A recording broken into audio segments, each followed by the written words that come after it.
Hello guys, my name is Anna and I'm a Ukrainian, and I have decided I will vlog daily from my country Ukraine since the start of this awful war with Russia.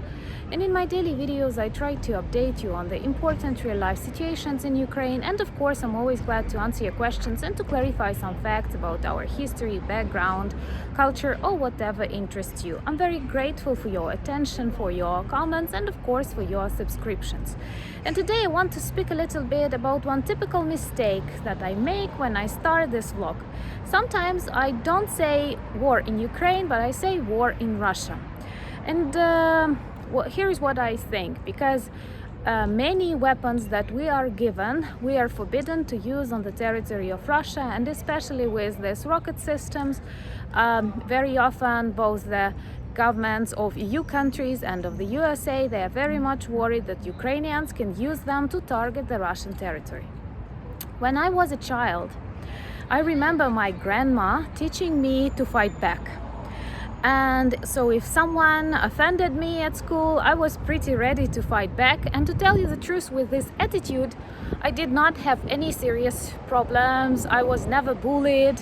And I remember my childhood as a pretty good time just because I was prepared to protect myself. And of course, I'm a person who is 100% for peace and against war.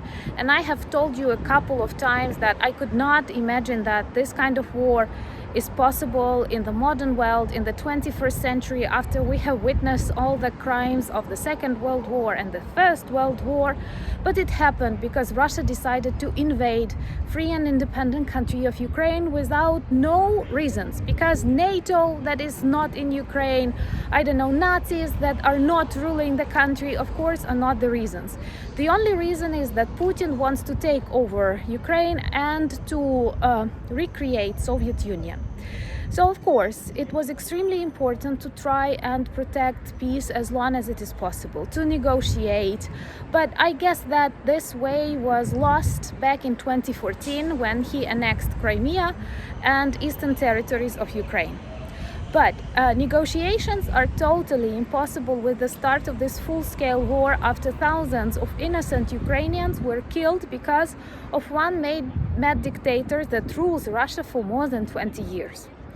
Now I have this question. Of course, it goes without saying that we would never use weapons against Russia before the start of this war. But now, when they shell our cities, destroy hospitals, schools, churches, kill children, more than 200, it seems to me 280 something children were killed during this war by Russian soldiers, Russian bullets, Russian missiles.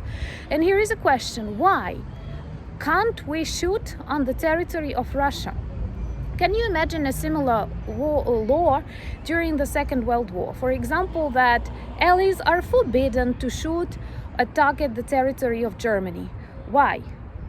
I think that Russians can only start protesting and realizing how harmful and how evil this war is when they can, at least for 1% or 5%, feel how Ukrainians feel, when they can hear these air raids alarms, when they can realize how bad it is even in semi-safe zones for children, for people with various nervous breakdowns, when they can see destroyed schools, when they can see destroyed hospitals, when they realize people don't have access to normal education, normal food, normal medicine.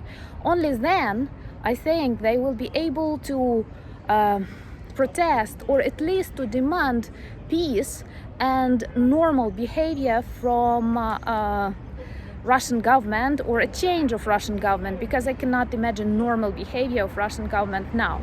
So I do have this question, like, of course you cannot attack a country, you cannot invade a country, but after your country is invaded by your enemy, I do think you can react.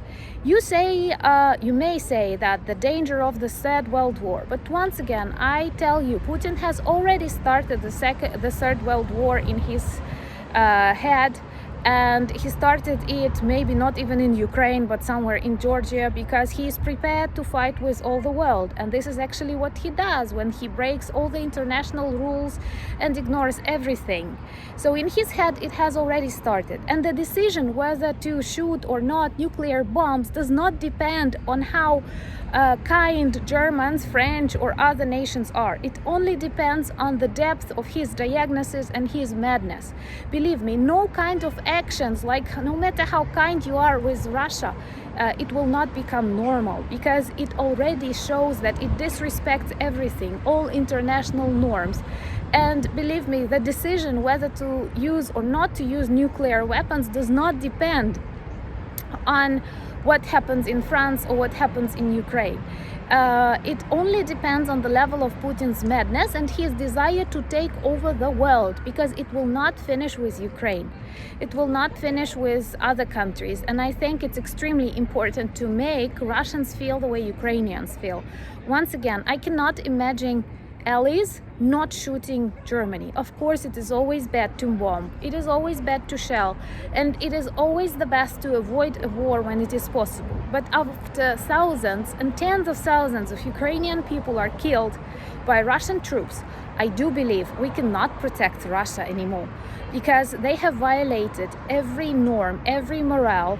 And it goes without saying that the world must react and stand with Ukraine, because it is global evil that is dangerous and cannot be stopped. The only law that dictators understand is weapons, punishment, and when their people, their own people, start also fighting against them.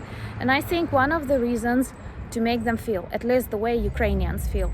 I do remember there was an idea at the beginning just to ask hackers of the world to turn on alarm systems in Russian cities at night, so that at least just like a tiny moment when they feel they can be bombed and how they feel, because this is a totally unusual feeling, and believe me, you cannot imagine it until you experience it. Once again, I don't wish anyone to experience it, but after this war started, I think we need to react and take the actions.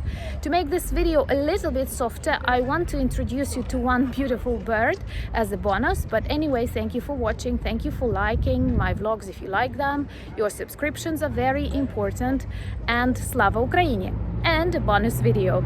I want to introduce you to someone walking in our Central Park, and they often come here to hunt for frogs, some other snake-like animals, and feel pretty safe with people. I'm not going to approach him because I don't want to frighten him, but greetings from Ukrainian birds.